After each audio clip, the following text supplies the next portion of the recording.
What's up, guys, and welcome to the third edition of 29-Minute Debates, where two parties argue the most triggering social and political issues in 29 minutes or less. Today's topic: should abortion be illegal? This is part two. I have two contenders here. The pro-life side, we have Emily, also known by WhichSideofHistory on TikTok. What's up, Emily? Hey. Hey. Are you feeling good? You feeling strong? Yeah, feeling good. Can't wait. Awesome. And then representing the pro-choice side, we have Ashley, also known as ThatLiberalGirl on TikTok. What's up, Ashley? Hi. You feeling confident as well? Pretty good, yeah. Feeling pretty good? All right.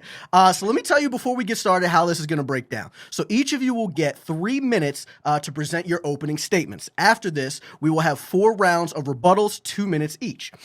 This is followed by a 10-minute open discussion round where the floor is completely open and you can freely debate how you wish. The debate will then close with a 2.5-minute closing statement from each of you. Do you guys have any questions before we get started? No? Awesome. We did flip a coin before this aired, and which side of history, Miss Emily, is going to be doing her opening statement first. So, Emily, as soon as you are ready, you can go ahead and get started. All right. Hey, everyone. I'm pro-life because I believe that everyone deserves a chance at life, and abortion strips that chance away from the unborn very violently. The pro-choice side of the equation likes to say, what about the women's rights? But the comparison between what is at stake here is a woman's right to live her lifestyle as she chooses, or a baby's right to life. So either a woman's lifestyle or a death, basically. I think we can all agree that parents have the responsibility to care for their child's ordinary needs, correct? So, for example, feed, clothe, and shelter, but not their extraordinary needs. Like, if you don't have to take your child to Disney World. But so why is it that we're going to say that you can kill your child when they rely on you most? Science, along with the medical technology we have today, clearly points to life beginning at conception, and studies done have proven that 95% of biologists agree that life does in fact begin at conception. So to call a baby a clump of cells is not only unethical, but completely goes against science, and it's dehumanizing. Sorry, I can't speak. The fact of the matter is we're living in a world that values the eggs of turtles more than we value preborn babies. All of the abortion industry does is tell women you can't be successful with a child, you can't finish your education. They treat motherhood like it's a drawback, fertility like it's a disease, and the preborn like they are disposable. And it's degrading, I believe, to tell women we need the right to kill our children in order to be equal to men. Why would we need, we have this amazing ability that we're able to do. We're able to help our child grow and just but why are we in our society taking that away and saying that it's a drawback and a bad thing? So that is why I'm pro-life, because I believe everyone deserves a chance. All right. Okay, and Ashley, I will reset the timer for 3 minutes. All right. You have up to 3 minutes for your opening statement. Go ahead and go whenever you're ready. All right, dope. Hi, everybody. My name is Ashley. I am pro-choice because I believe that every woman has the choice to their own body. Like Emily said, she believes that life starts at conception. The BBC actually states that there is no biological agreement when life starts. Emily used a source that indeed was actually extremely biased by Princeton. And this, to me, is a very commonly used argument in the pro-life community, that life begins at conception, when in reality, it's never actually truly defined between all biologists. My personal belief is that nobody wants to inherently get an abortion. People are not having sex to get an abortion because it's always circumstantial. Every single abortion is circumstantial because 92% of them happen in the first trimester, and 29% of them, or just about 30%, happen before it's even considered a fetus. That, to me, does not define a human. That does not define a human life that is necessary or equivalent and that can help in humane society. To me, like Emily said, it might not be a clump of cells, but it can be whatever other people want it to be. However, it's never truly decided when human life starts, and that to me is a really big argument that a lot of pro-lifers go against. As well as that, it is proven that banning abortions would not work. Banning abortions in like a lot of other people say, everybody wants to increase opportunities to get contraceptives, birth control, condoms, which is agreed upon moral between both sides. And that to me should be in conversation before the thought of banning abortion or legal or keeping it legal is even put into place. So yeah, that's basically all I got to say. Okay. All right. Okay, so we are going to jump into our first round of rebuttals. I'm sure that you guys disagree just on a fundamental basis on what each other is saying. So, Emily, you are first. You have 2 minutes on the clock. You can go ahead and rebut anything that that Ashley has stated, or you can even ask her questions if you wish. Just understand that you will not be given more time to do so. All right. Okay, so here's the thing.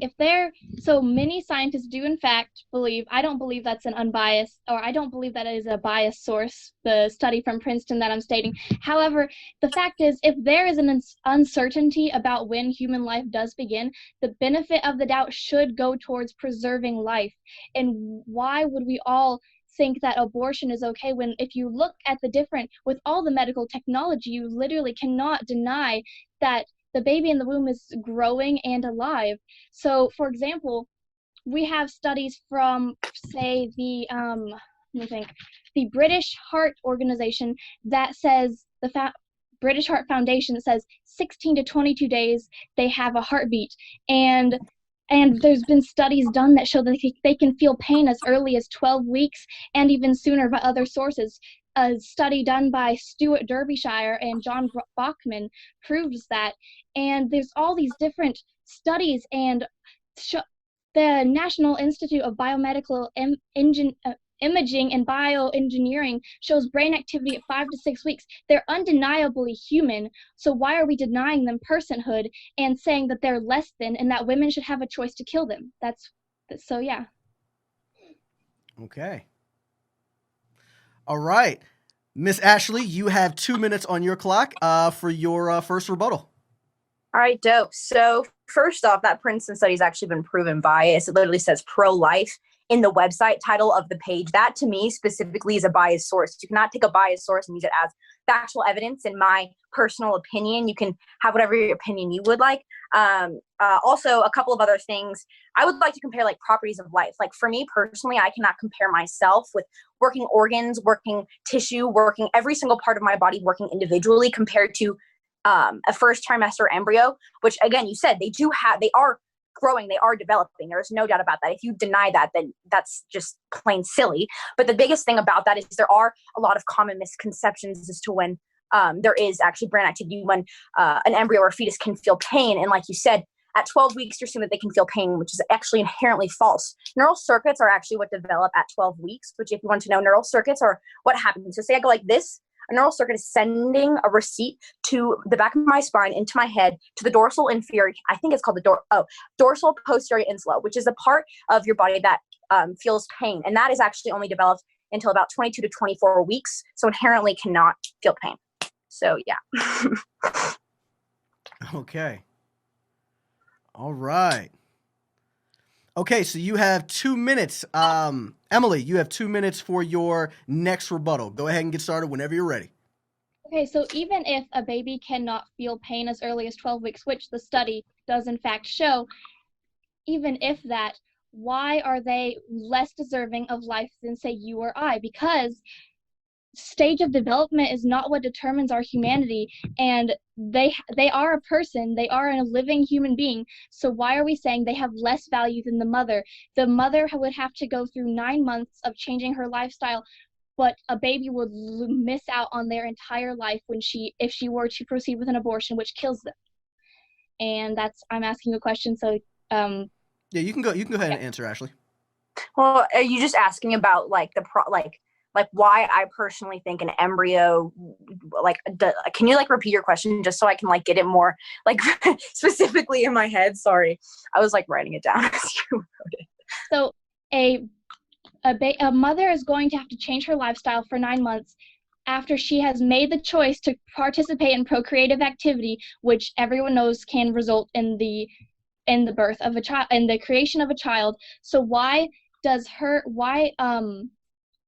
why are we denying personhood? Why do you think a baby should be denied personhood in the womb simply for existing even though they're not fully developed? What does development have to do with your humanity?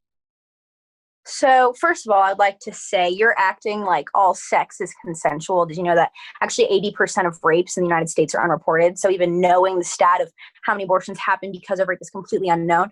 As well as that, that is a specifically moral argument. To me, I cannot compare a first trimester embryo to somebody like me or a homeless person who doesn't have specific opportunities at life because of their social status. Like, to me, I personally would like to focus more on like people who are poor, people who can't afford college, people who can't afford healthcare, people who are dying because they cannot get healthcare.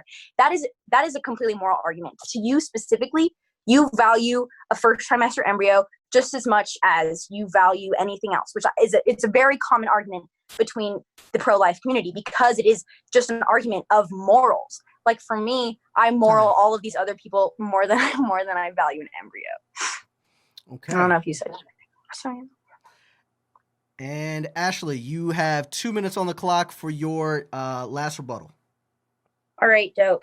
So it is honestly a moral argument, and again, to me, it's like it all depends when you classify life as starting. For me personally, I believe in the personhood of life, which means like the consciousness or the person in the body. For me, it's like consciousness actually develops at around 22 to 24 weeks, which is about the end of the second trimester, going to the third trimester.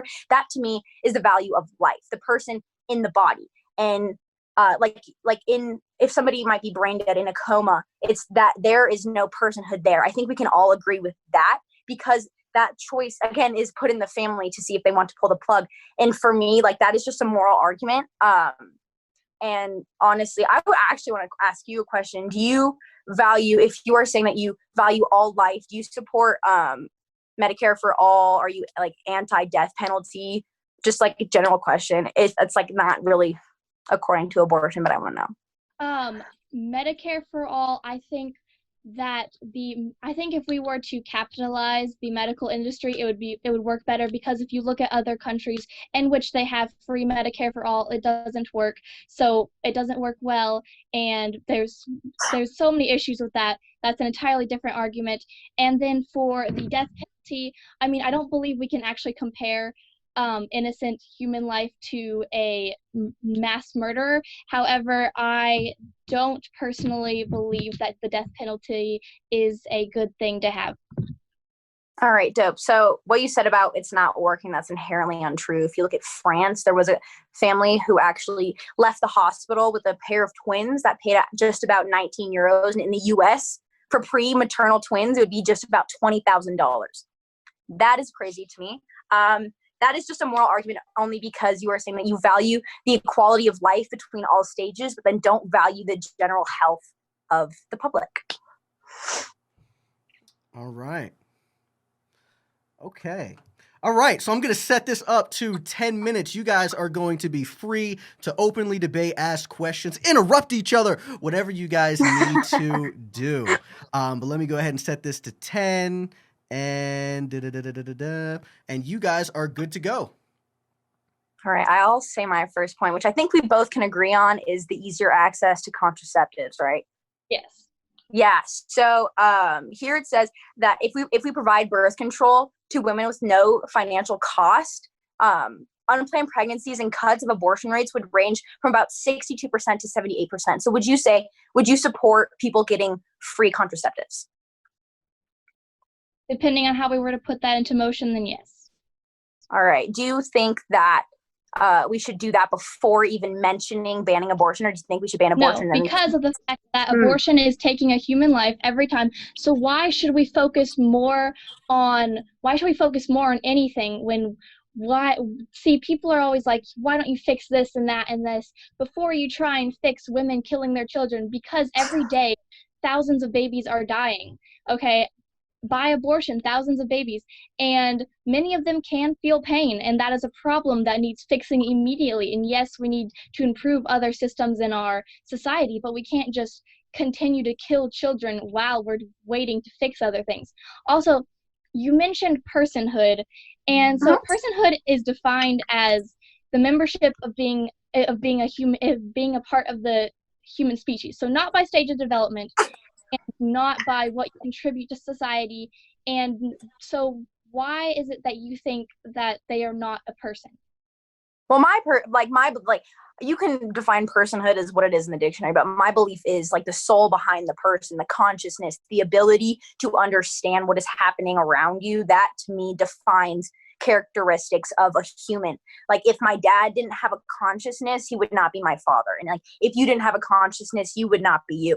And again, you're saying that many fetuses feel pain when being aborted. It's just about 1.3% of all abortions happen. If you're looking at the specific stat from an embryology website, they say that fetuses develop pain at around 21 to 24 weeks, which is just about 1.3% of abortions, according to the CDC. Which, yes, is still a lot of abortions. However, the fact is, late-term abortions are actually illegal in 43 states because it is based on liability and viability of the fetus at that point. So, for that again specifically, it is a very small number compared to like all like general abortions. And like again, I just tripped over my words. You are saying that I don't value like people because of their personhood or whatever. Like again, my personal belief of personhood might be something different from like a dictionary. So that's my bad. So let me ask a question. I'm gonna pause Yeah, it just because I am asking a question. So is what you're saying, just to get clear, Ashley, that the definition of personhood you just don't agree with? Oh, well, okay. No, that totally sounds like it. My personal belief of what like makes someone a person is their consciousness. No, I understand that completely. Okay. I understand that completely. Assuming that what Emily said is correct, assuming that she's reading the definition of personhood, and this is what establishes personhood, not what you're saying it is, what I'm asking you is are you denying the definition that we have for personhood, and you're saying, well, no, the definition is what I believe? Oh, no, of course not. Okay. So then I guess if the definition of personhood is what she's saying, and then you're also agreeing, is like, okay, well then the definition of personhood is that, then why wouldn't you believe that? Why would you still then believe that life begins at consciousness? Just my own curiosity. Well, I have no idea when life starts. That's the thing. I'm not a biologist. I haven't looked specifically like at an embryo ever in my life. That was just me saying a person to me is that. If that is a dictionary definition, then I will find a different word for it. That in no way, shape, or form is me saying, oh, this is this and this is not this because I think that. That is my bad. Okay. I'm going to continue your clock. You guys are at 7 minutes, 15 seconds left, so you guys are good. Okay, so cool. You're saying that you don't know when human life begins, even though we know that nothing grows if it's not living. So if there's but I go back to what I said before, if there is an uncertainty of when human life begins, why should we not use the benefit of the doubt to go towards preserving life? Like, don't you think that human life deserves that? The benefit of the doubt?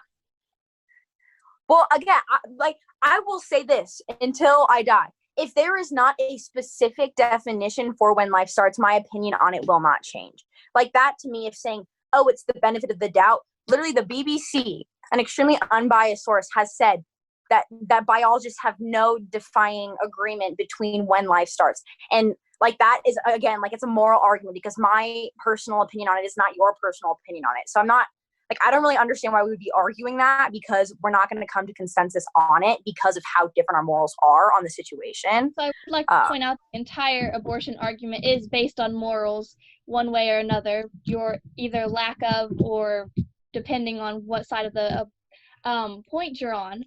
Anyway, so are you saying that all like pro-choice arguments are based on emotion? No, I'm saying every part of the abortion argument is based on someone's morals. Oh yeah, like on both sides. Okay, yes. I thought you were just saying that was on the pro-choice side, and I was like, oh, no, everyone. It's all morals. It's all someone else's morals. Okay, so I have a question for both of you actually. So Emily, what is your biggest objection to the pro-choice side? Like what makes you not believe in what they believe. And then I would have the same question to Ashley. Like, what is your biggest objection? Like, basically what I want to know, is there any objection that could be overcome that would make you then be pro-choice? And same thing for Ashley. Is there anything that could be overcome and be like, you know what, now I'm pro-life because this makes sense? Given that I've read so much research on embryo development and all the different stages of life in the womb, there is no argument that could make me change my mind on saying that that life is valuable. So someone would have to just disprove that it is a life, right? They'd have to disprove completely that it's a life. Yeah. Okay. What about you, Ashley? Is there what is it? Like, is there anything that would make you believe the opposite? I was actually pro-life for a lot of my life. But my biggest thing is, like, abortion is circumstantial. I can't put myself in the shoes of another woman. And that it's always going to be circumstantial. It's like mental illness. It's like sexual identity, like religion. It's like you can't tell somebody what they can and cannot do with themselves and their beliefs. Yeah, I mean, and my biggest thing when I switched was, like, when I went from being pro-life to pro-choice, I did a lot of research into embryology and, like, when majority of abortions happen, and then, like, properties of life there compared to properties of life of, like, a third trimester fetus compared to, like, me. There's just all of these things that it's just circumstantial. So. Interesting. Okay. Very, very, very interesting. So there's nothing that really could over. I mean, if you were pro-life and then became pro-choice, I mean, were you pro-life because you believed it was a human life? No, I was pro-life because of my religion at the time. And it was kind of something that so it wasn't actually rooted in science. No. Okay. Are you pro-science? And then I did research into it, and now I'm pro-choice. Are you pro-science? What? Are you pro-science? I mean, yeah. There are a lot of scientific research that goes against each other. It's really, like, in this specific situation, in abortion, it's so hard to find a non-biased scientific. I'm not even talking about that. I mean, in general, are you pro-science?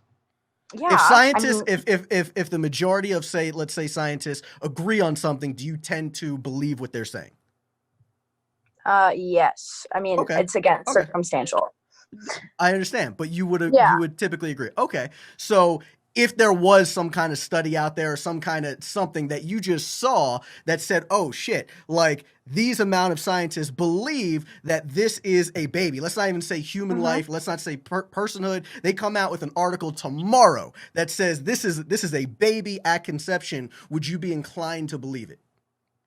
Well, there are articles like that. And that's the thing. And those articles right now are inherently, like, so biased on the right side specifically. And that's not even, like, I literally Googled the Princeton article that a lot of pro-lifers cite that says 95 biologists believe that, whatever, that argument, that article literally says pro-life. I wasn't even talking about that article, but okay. Yeah, well, that's the thing. Those exist, and there are thousands of, like, studies done by pro-life organizations.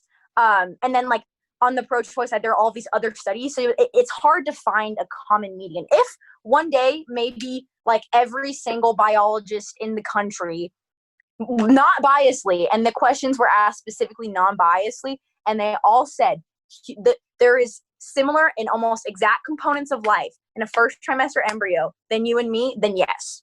Then maybe I would be pro-life again. Okay.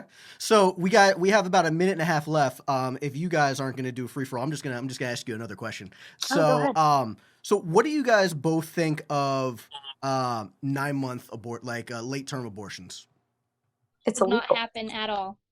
Yeah, it's illegal in the United States inherently. And I mean, nobody is. That's untrue. Roe v. Wade. It's not illegal in New York. It's in 43 states. It is illegal. So okay, majority. So then what you just said isn't accurate. So it is legal in New York, correct? I have no idea. Okay, so but it is. I do know in 43 states it is illegal. Okay, and so then we could say that in 7 states it is legal, right? Yeah.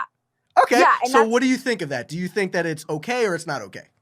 No. So my personal belief is anything past first trimester is unethical. But and I don't believe that it is just to specifically like abort a 9-month trimester fetus, because at that point, like literally you could do a C-section. And that to me, but again, a woman isn't just going to carry a fetus for 9 months just to do that. Just saying.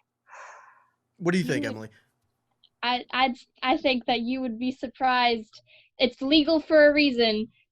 Apparently someone wanted it there, because there is no need for a 9-month abortion, and yet it's legal. Not to mention the fact that the Democrats blocked a bill which would entail that you have to receive medical care, or not, that you don't have to receive.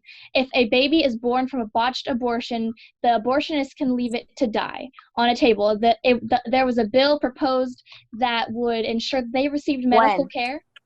This was just a few months ago. I don't know what bill this is. Yeah, this was just a few months ago. Yeah, the time has run out, but I'm going to allow a little bit more just because I interjected a lot.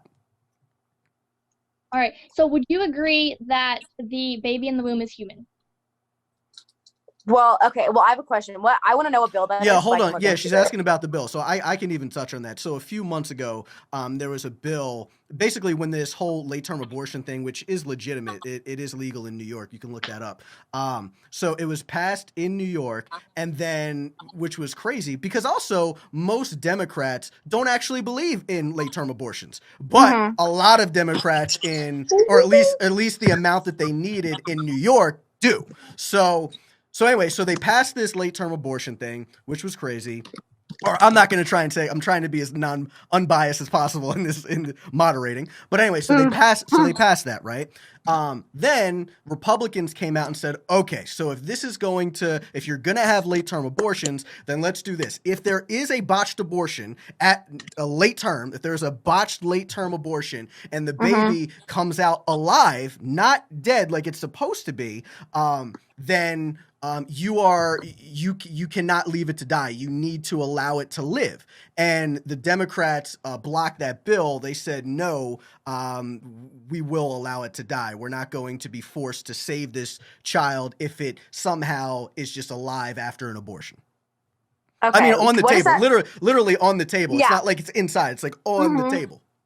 Yeah, that to me is unethical. So why is that unethical to you?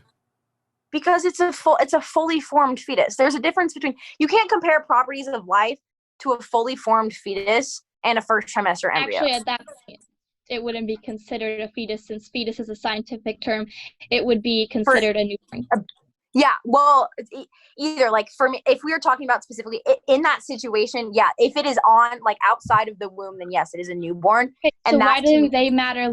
Why do they matter more to you than less developed human? Because it's less developed. You said it yourself. Like, to me, I cannot physically compare a zygote or a first trimester embryo to a newborn who has just come out of the womb, who has fully functioning organs, and then a developed brain and developed nervous system, cardiovascular system, and all these developed things that define human life. Because like a human, like for me, I can compare a newborn to myself because of like a cardiovascular system, a nervous system, working organs. But again, like if you are saying that an embryo is developing in that fact but it doesn't have those properties of life yet. So no, it does. Gotcha. So they're a human being, but they don't. Time. It's supposed to be 29-minute debates anyway. Oh, also, I just Googled this. You're about to get cut off in a second. I'm telling you, you're about to get cut off. As of May 2019. Emily, you are first. You can wrap up anything that you need to say, anything that Ashley might have said, your closing statement. You have up to 2.5 minutes. You can go ahead and get started when you're ready. All right. Well, since the last thing, I just want to say thank you for having me, and it's been fun to have a nice debate. Also, I just want to remind everyone watching that just because something is new medical knowledge doesn't mean it's false medical knowledge, and to remember that all life matters, and we should always err on the side of caution for protecting human life, especially the innocent. So just remember, when they write the history book someday, what side of history do you want to be? Which side of history would you like to be on? Would you like to be on the side that protected human life no matter the cost, or the other side. You can find me on Which Side of History on all social media platforms, pretty much TikTok, YouTube, and Instagram. So that's me. Dope. All right. Oh, wow. That was nice. Ashley, you have up to 2.5 minutes for your closing statement. You can go ahead and wrap everything up. Like Emily, I want to thank you for having me. It was fun. I am on Instagram and TikTok as ThatLiberalGirl.